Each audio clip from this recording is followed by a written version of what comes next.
Welcome to A Canadian Investing in the U.S., a podcast and YouTube channel focused on Canadians buying real estate with host Glenn Sutherland. Welcome to a new episode of A Canadian Investing in the U.S. with Glenn Sutherland. This week, my repeat guest is Mark Podolsky. Mark was back on episode 210. So if you like this conversation, you're like, I want more, go check that out. And also, well, we'll get to that. But Mark has a bunch of stuff and as well, and he has a giveaway at the end too. So if you hang on all the way to the end, you can get something. Anyway, Mark, let's start by just giving everybody an introduction. Who are you? What do you do? How'd you get to doing that? Glenn Sutherland. Good to see you, brother. Yeah. All right, so let's rewind the tape to 2000. And I was a miserable, micromanaged, 45-minute commute to work and back investment banker, specializing in mergers and acquisitions with private equity groups. And Glenn, it got so bad for me, I wouldn't get the Sunday blues, anticipating Monday coming around. I'd get the Friday blues, anticipating the weekend going by really fast and having to be back at work on Monday. So my firm hires this guy, and he's telling me there's a side hustle. He's buying up raw land, pennies on the dollar, at tax deed auctions. He's flipping them online, and he's making a 300% return on his money. And Glenn, I'm looking at companies all day long. And a great company, has 15% EBITDA margins or free cash flow. Average company is 10%. I'm looking at companies all day long, less than 10%. So, of course, I don't believe him. So I got $3,000 saved up for car repairs. I go to New Mexico with him. I do exactly what he tells me to do. I buy 10 half-acre parcels, an average price of $300. I sell them online. They all sell for $1,200, 300%. It worked. So I took all that money and went to another auction in Arizona, which is where I live. And again, it's 2000. There's no one in the room. I'm buying lots of acreage for nothing. And I made over $90,000 cash on that one auction. So I went to my wife, who's pregnant. I said, honey, I'm going to quit my job and become a full-time land investor. And she said, absolutely not. So I said, okay.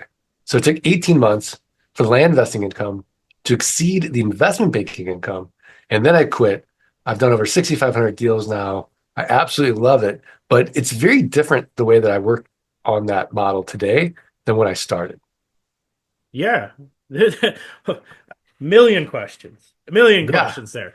Well, you just did a nice leading question. So let's start with that one. How is it different from the way it used to be? Yeah, so it's very different in the sense that I don't want to go to a competitive auction and buy raw land. The due diligence is much tougher when you get a big list of 200 properties.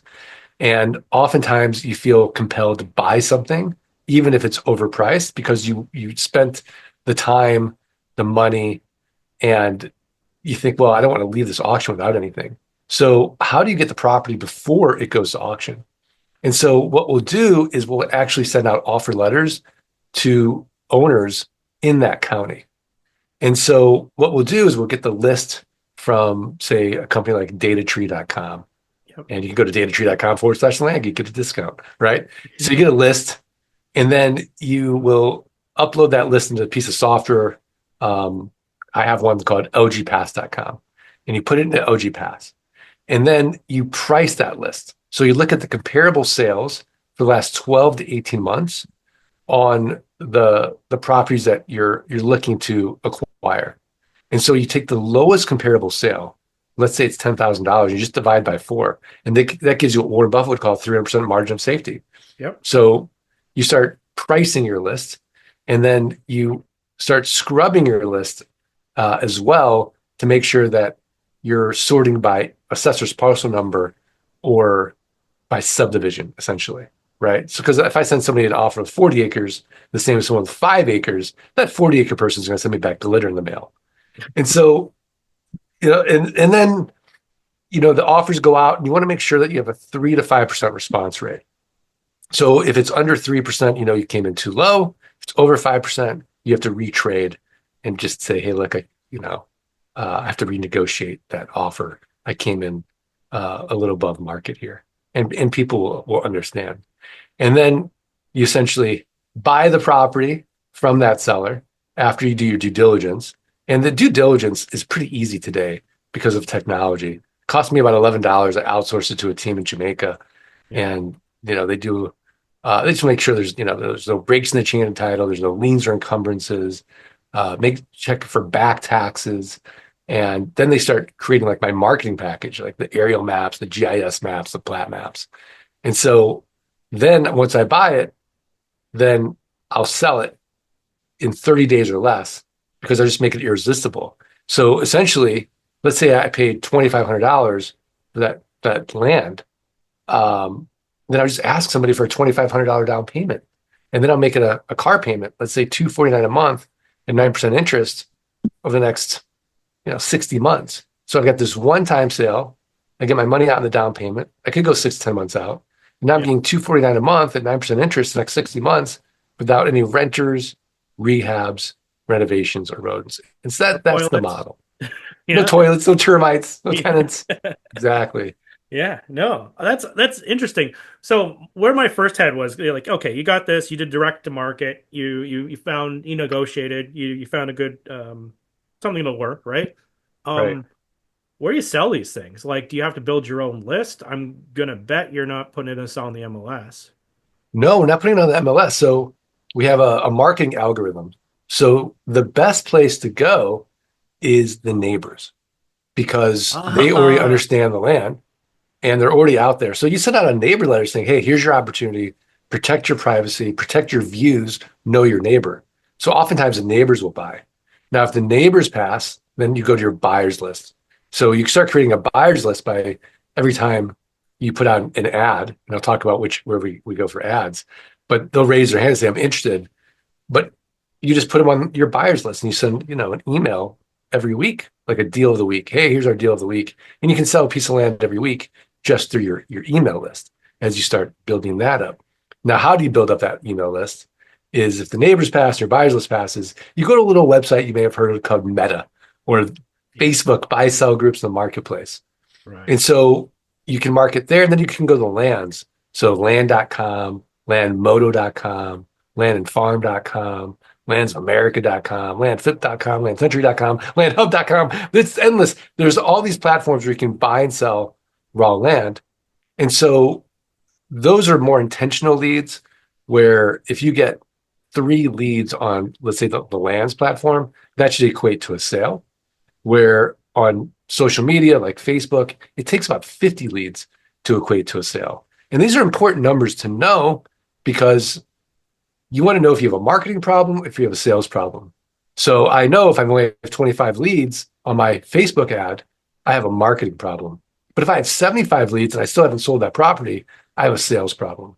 And so I can really dial in on where those weaknesses are as I start building my reps and getting better in the land business. I'm slowly getting better at that, but it's one of those things that I never got trained on off the start. And I had to hire a coach just to understand, keeping track and, split testing and trying to figure out what works to sell these things, even if it's like a different product. But it's, it's one of those things that I think a lot of people downplay. But it, honestly, if I was going into this land thing, I'd want to hire a coach that specialized in the land thing because it's one of those things. Just like I say, if you want to go invest in the U.S. as a Canadian, hire a coach that knows specializes in it because it's going to make us go so much faster, right? You're gonna waste your time. You're gonna spend too much. You're gonna make a whole bunch of mistakes. You're gonna structure it wrong. Anyway, as I talk to you, I realize it's the same premise, right? You need to. You need to shortcut this, otherwise you're just going to waste your time, waste your money, everything going. Anyway, okay. So you're direct marketing. You have a bunch of places to sell this. Actually, while I'm thinking about that, if you have all those spots to sell it, all the land, different .coms places, right? You could buy from there too, or do you find that those are more retail buyers? Do you ever see deals on there that make sense? Okay, so that's a really great question. So absolutely, you can buy wholesale from those platforms, but you've got to know what a good wholesale price is. So you have to really understand your market and understand, is that a retail price or is that a wholesale price? And in my own community, I have a Facebook group where people who are land geeks will go in and they understand the model and they'll actually list their properties wholesale. And then there's another strategy called land arbitrage. So let's say, for example, that I sell you a piece of land for $10,000 and my cost on it was $2,500. And you put $1,000 down payment down. Now my cost basis is $1,500. You start making payments of say $200 a month. You make 5 payments, and so that's another $1,000. And now my money's out. But then you default on that loan, and so now my cost basis is 0. So I could actually go to somebody in the land community or another land community and say, here's a land arbitrage opportunity for you. The market says that you can get $2,500 down or $1,500 down and $200 a month. I'm going to sell this to you for $750 down and $100 a month. So for $750, you can control this $10,000 piece of property, essentially. And then you can flip it and make the spread. So now you're only paying $100 a month and you're selling it for $200 a month. And you're making that spread of $100, and you got $1,500 down payment as opposed to $750. Yeah. I got another question for you. Yeah. Okay. So when you're selling these, right? Because I like to do this with houses, and I feel like you're doing this similar thing, and I might be completely wrong on this, but if I was going to sell, a house, like a whole lot with a house on it, depending on the state and depending on what the normalities of the state are, I'm either going to be selling this as a lease option or a contract for deed or a land contract or the one something like that. I'm curious how you typically sell these when you're doing it like with a payment plan. And I guess my follow-up question, once you answer that, is if it's a land contract, are you not going to have to foreclose if they don't make their payments? Glenn Sutherland, such a good question. I have more free content. So if you're interested, I created a PDF guide and a video to go along with the PDF guide to complement it. And what the guide is all about is the 5 most common mistakes that Canadians make when investing in the United States. So if you're interested in this free guide, go to CanadianInvestingInTheUSA.com/mistakes. And let's go back to the podcast. And it's free. So we use land contracts. Yeah. And the land contract is tied to a promissory note, a purchase sale agreement, and says, look, as long as you make your payments, we're all good. When you pay off your promissory note, we're going to transfer that deed via a warranty deed to you, which means during the beginning of time, there's no liens or encumbrances. There's no clouds on that title for that property. Right. But if you miss a payment, you've got 35 days to cure your default. And if within those 35 days you don't cure your default, then we keep your down payment, we keep your monthly payments, and we resell that property. There's no costs of foreclosure. And we actually use a software program. Contract for deed, then, where you'd have to foreclose on it to take it back. Yeah, I learned that the very hard way, the very beginning of my career. And so then I switched to land contracts because you're right. I mean, we're just doing too much volume to do these foreclosures. Well, my head was going, if you're selling something for $750 and getting $100 a month, I'm like, how do you pay for the attorney? Like, there's not enough meat there to make it. There's not 100%. There's absolutely not enough meat. And in situations where people say, hey, I want a contract for deed, we'll just say, well, no, or pay off the property, pay cash. We're not talking about a lot of money. Just buy the whole thing out. Right. Exactly. And so we just won't do it. And we manage all these notes using a software program called geekpay.io. It's a set and forget it payment software. So we get our down payment via credit card, and then we get our monthly payments via ACH or their checking account number. And if it bounces, they get a notification, we get a notification. The borrower can log in, see their current balance. They can make prepayments. It does all the math. And so, the whole idea of a business is you want to build something that is not a job for yourself. You want to build an actual business that survives you. And so using systems, processes, software, automation, and inexpensive virtual assistants, 90% of this business can be automated, and you can have, freedom. Okay. Because in my mind always, whenever I'm thinking about anything creative financing, I'm always thinking about their perspective, the other side of the coin, because it has to work both ways. So Sure. if you're selling this to them on, say, a land contract instead of like a contract for deed, do they have the ability to say that it was a lot to build a house on it? Hello, everybody. Thanks for listening to the podcast. I just wanted to let you know that I've created a new coaching program. I believe the new coaching program has way more value than any of the programs that have even existed in the past. What we've done is pre-recorded all the lessons so that you can work through it at your own pace, which is pretty cool.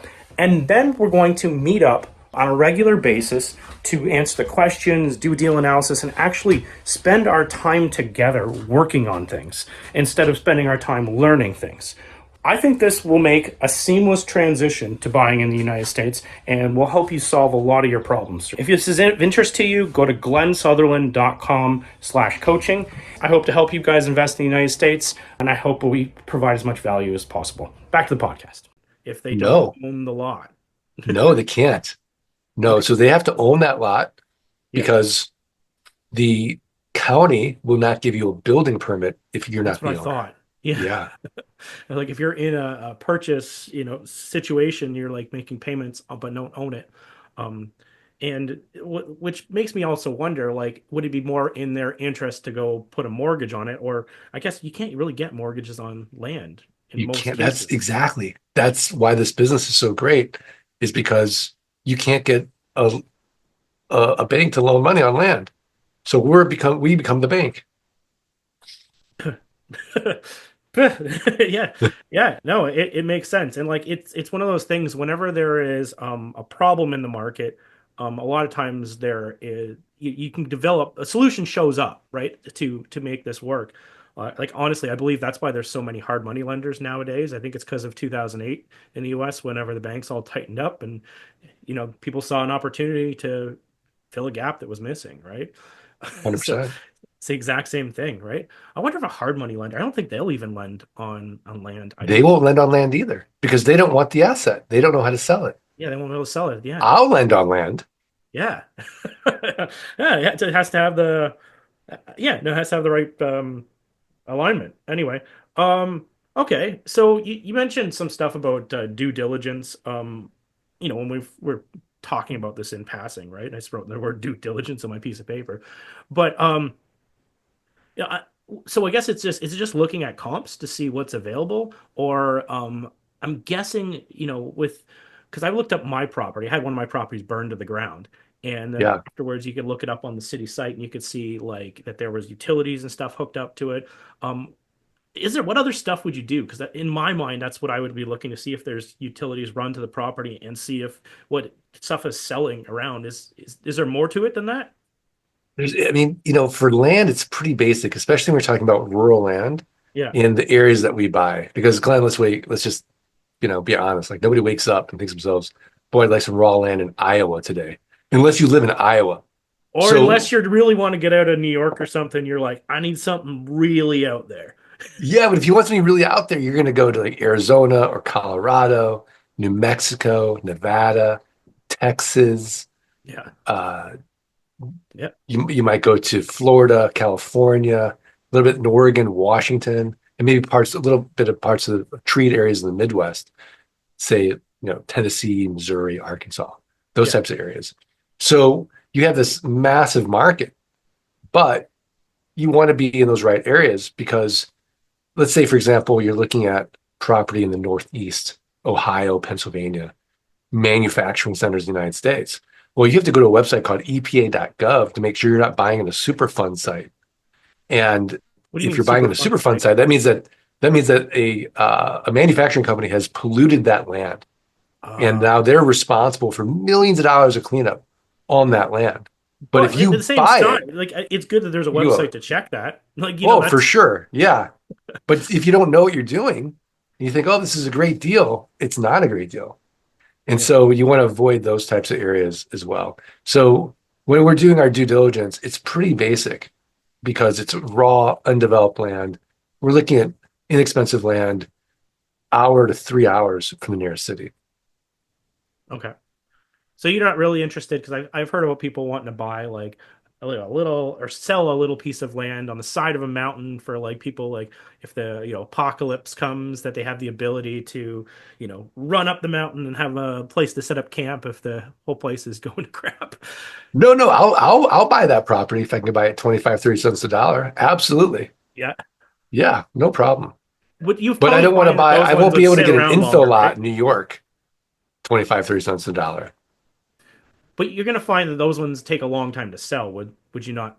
Or maybe I'm mistaken on that. Not I'm at the thinking right like, price. They all sell at the right price.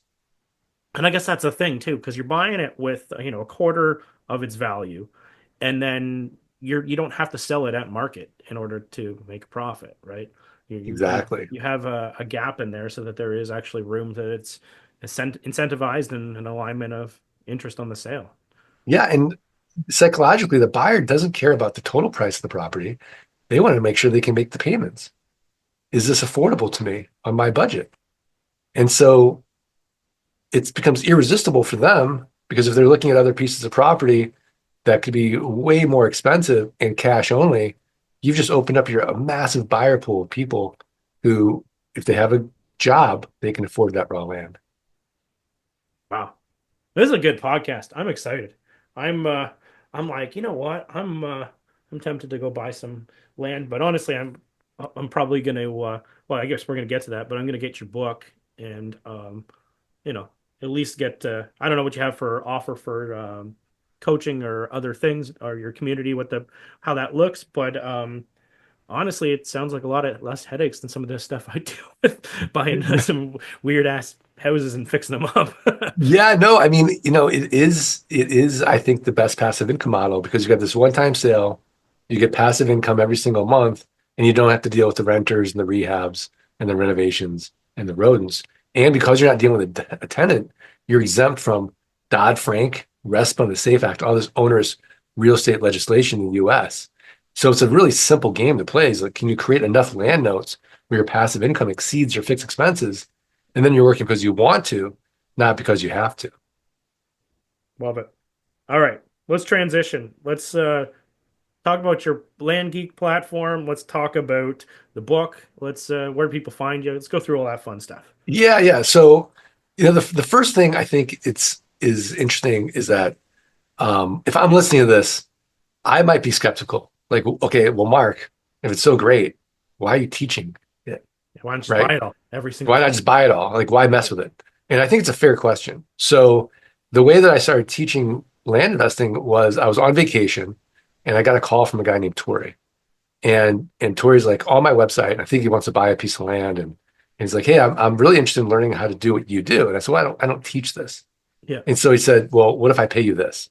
So, oh, okay. Let me hold on. So I talked to my wife. I said, hey, look, this guy wants to pay me to teach him the land business. She's like, why on earth would you do that? You're going to create your own competition. Right. I said, good point. Yeah. Let's put on our investment banking hats. So how big is this market? And when I did the analysis, you're talking about billions of acres of raw land. You couldn't think of a more boring real estate niche. You're not going to go on HGTV or the DIY network and see flip this land. The before picture is raw land. The after picture is raw land. And there's no big money in it. There's no private equity groups. There's no hedge funds. And so after I started teaching Tori and he made $300,000 on his first deal, it changed his life.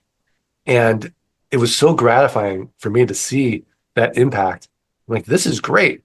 And so my mission is to help everybody along the economic spectrum get out of what I call solo economic dependency, which means if they're not personally working, they're not making any money. So how can we help you solve not just your money problems, but your time problems? So you can move up Maslow's hierarchy of needs into self-actualization and really do what your greatest purpose is in life and eliminate that big bucket of stress in life we call money. So that's my mission. And if you've got tons of time and no money, we've got tons of free resources. If you got a good job and you want to smart cut it, like Glenn said, we have a done with you program. If you're an accredited investor and you're rich, but you're not wealthy, we have a done for you program as well. And so the best place to really get started is thelandgeek.com. See if this model resonates with you.